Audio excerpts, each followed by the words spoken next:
long way from where I first started. Today I'm going to show you some modern day blacksmithing. Starting with basic safety precautions. You'll always want to have safety goggles or a face shield, as well as heat resistant gloves, a respirator, ear protection, and a heavy-duty apron to protect yourself from slag and sparks. As well as the clothing you wear, you want it to be older and it can be dingier. It doesn't really matter so much what you wear as long as it can cover your body. You just want it to be older and so much where you don't care if it gets holes and burns in it as long as it can cover yourself. Some basic tools you'll need are hammers, a pair of gripping tongs, the anvil, the forge, and a holder for longer pieces of stock. Some files, measuring utensils, an angle grinder, a belt sander, a band saw, and a grinding wheel are all good tools to put finishing touches on your work. Then once you're done with your metal work, you would quench it. You can either use oil or water, but as you can see, the water is frozen. So today we'll be using the oil.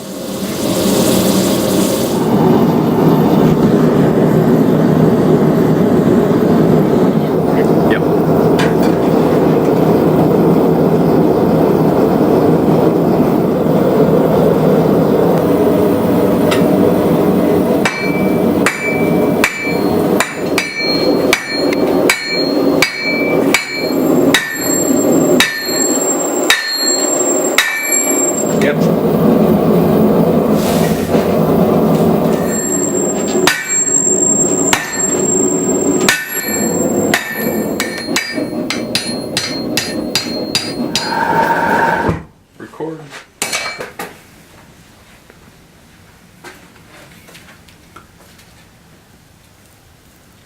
Now that you'll have the piece forged out into the general width and shape you want to cut it off from the rest of the unused stock. So you take a marker or pencil, whatever you have, and mark where you'll want to cut it with the angle grinder. Now when you use the angle grinder, you'll always want to make sure this is the part where you'd want to wear a respirator and have the apron on, because a lot of sparks will fly and you do not want to breathe it in.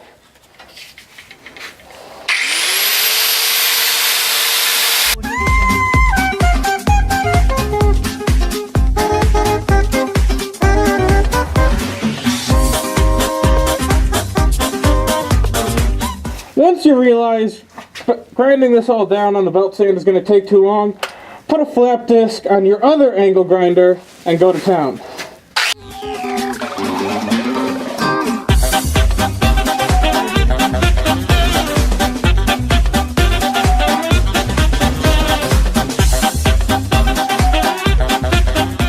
Now the next part of this is beveling. So you'll put the edge on it using either the angle grinder or the belt sander.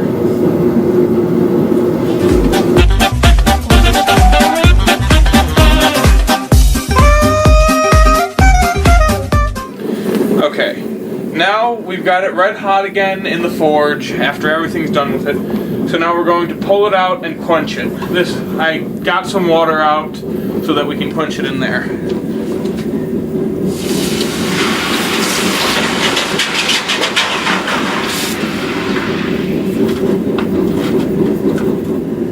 Once you get it cleaned back up after quenching, now it's time to put the handle on it.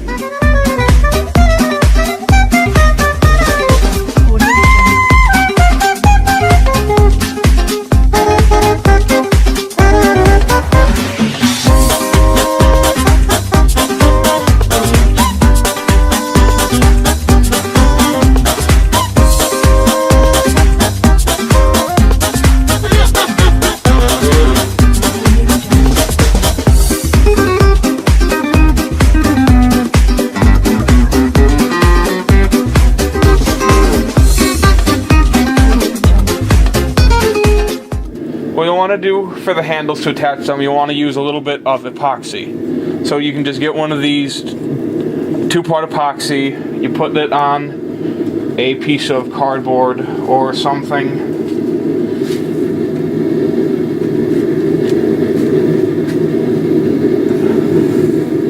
struggle to push it out.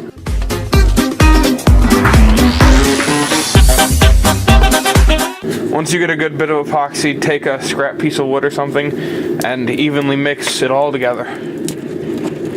Once you evenly mix it, it'll start to set, so you'll quickly want to get it in your piece.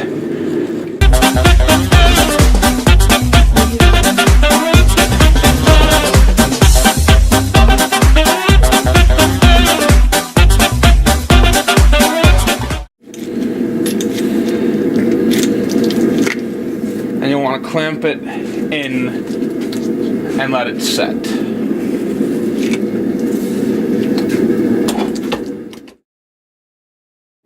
Once the epoxy is cured, you'll want to remove the rest of the pin from the handle and then shape it down.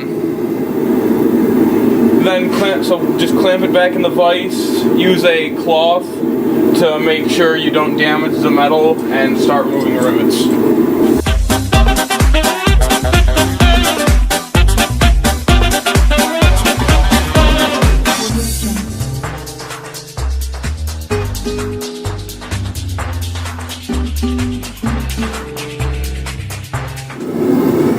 Almost just forgot a step. Once you start shaping the handle, what you want to do is you want to take some tape and cover the blade up so that there's an extra layer of protection in case you ding the sander on it.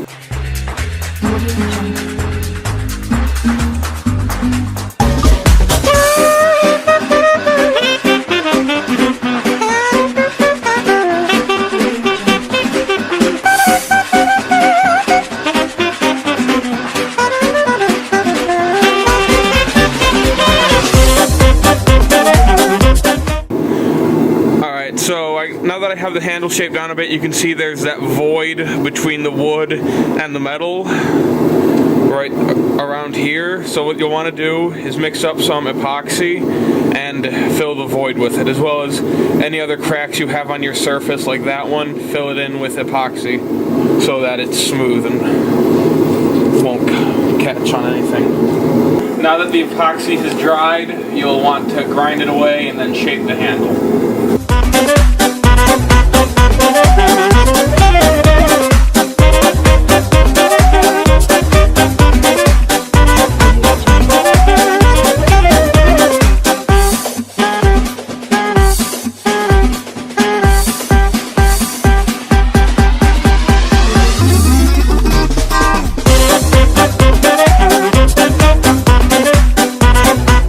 Once you have your handle shaped down and smooth, sanded and everything, you want to take some boiled linseed oil or any other type of wood stain and put it on.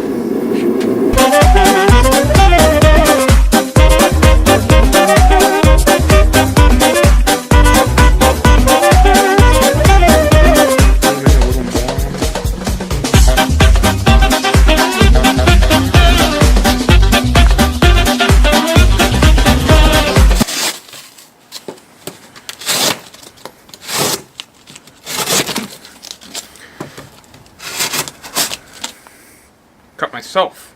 Oh. Great. That's not good. Proof of concept, though. Yeah, because it's not going to cut all the way because it's not long enough.